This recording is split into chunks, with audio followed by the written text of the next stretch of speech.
why you look stupid in lipstick. I've been a professional makeup artist for 17 years, and I'm gonna tell you the 5 things you need to do to fix it. Do you put lipstick on and immediately feel like a clown? If you're getting clown lips, you're putting your lipstick in the wrong place. Don't do that! Lips have an inner and an outer line. Big lips are in, so we usually take our lipstick all the way to the outer line. Doing that all the way around when wearing red is what makes you look like Ronald McDonald.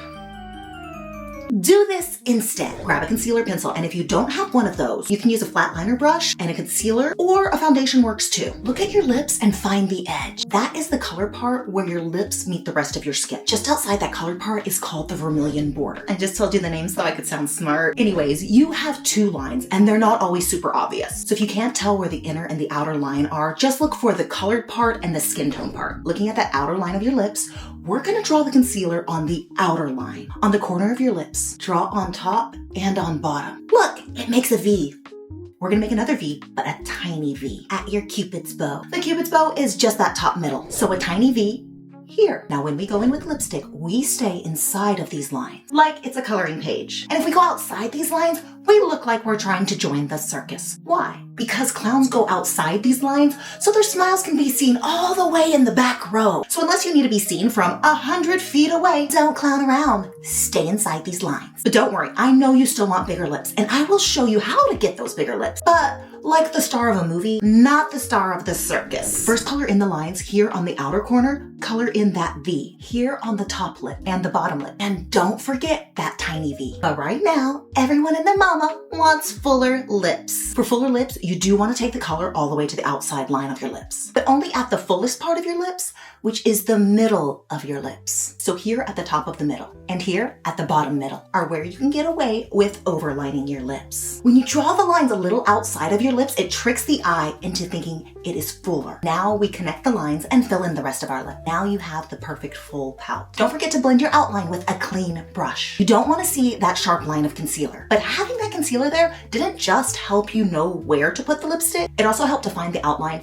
giving us that crisp, glamour girl lip because it evened out the skin tone around your lips. We have all experienced putting on a lipstick and hating the color. That is not my color. But don't worry, girl, I've got you. Here is how to find the colors that look good on you. To find the colors, we're going to look at the colors you already naturally have. In areas where our skin is thin, that blood that you can see through your skin is going to be an amazing color for both lipstick and blush. Look inside your lips at your gums. Pinch your fingers real tight so you can see what color your fingers turn. You can even look at your nips. The reason this works is because we're seeing our blood through our actual skin tone. So the skin is tinting the red for a perfect match through our skin tone. But sometimes the problem isn't the color, the problem is you. You just aren't used to the color. But there is an easy fix that I haven't heard anyone else say. Put on that color you want to wear, but you feel stupid in. Bonus points if it's a bold color. Now wear it all around the house. You will randomly see yourself in the mirror and you will start to get used to it. I used to think I could not rock a smoky eye. I thought I looked like a raccoon, but it turns out I just wasn't used to wearing a darker color. When I wore it around the house, not only did I get more used to the look, I started wanting more. So I started going darker and bolder. And now, I don't think I look like a raccoon.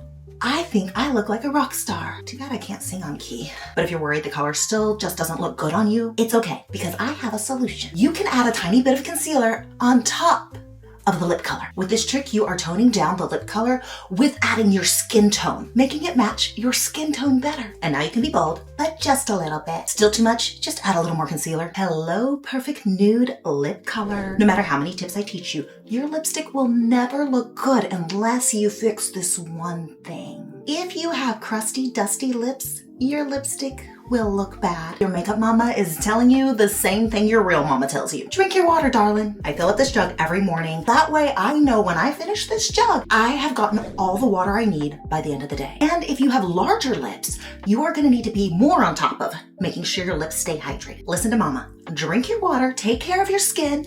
Your makeup will look better and last longer. So don't put lipstick on your dry, scaly lips. To exfoliate the dead skin off of your lips, heavily apply your lip balm, then press a little rice flour or baking soda into the lip balm and then rub in circles to remove that dead skin. Rinse and repeat if needed. Just make sure to reapply the lip balm after. Maybe stop wearing lipstick because it wasn't gonna stay on anyway. Lipstick doesn't stay on your lips for like a gajillion reasons, but it is so frustrating when your lipstick gets everywhere but on your lips. You're touching them to cups, food, and maybe even a sweetheart. so they rub off. And sometimes you just aren't using a good lip product, but there are ways to get them to stay and last longer. Lip liner is a waxy thick product, so it is going to stick to your lips way better than a lipstick. So instead of just lining your lips, draw all over your lips with the liner. Think of it like a primer. Then cover with your lipstick. Lip liner will help your lipstick stay on your lips and make your lipstick last longer. Did you know you can use powder to make your lipstick set? Take a piece of toilet paper. And if you got that good ply, pull it apart so you end up with just one layer. Trust me here, the next step's a little bit weird, but I want you to take the toilet paper and put it on your lips. Take a little translucent powder and tap it all over the toilet paper. Do this all over your lips and you can actually feel the cream of the lipstick change texture just a little bit. Now pull the toilet paper away. You just set your lipstick and now it is going to last longer. Now this technique does make your lips a little bit more matte, so it's gonna be less shiny. But you can just go in with a second coat of your lipstick, and because you already set that bottom layer, it still is going to last longer. I also really love a good long wear lipstick. Maybelline is my go-to. This stuff stays on so long. I have washed my face, gone to bed, and I'm one of those people that move all night long. Your face in the pillow, maybe a little bit of drool. That's normal, right? But after all day and night, I will still have some lipstick on. And one time I wore it on this photo shoot and I was in and out of the water for 3 hours. And I got out and my lipstick was still on. Now that you're wearing the perfect lipstick, you might want some eyeshadow to go with that look. Don't worry, I have a tutorial for that too.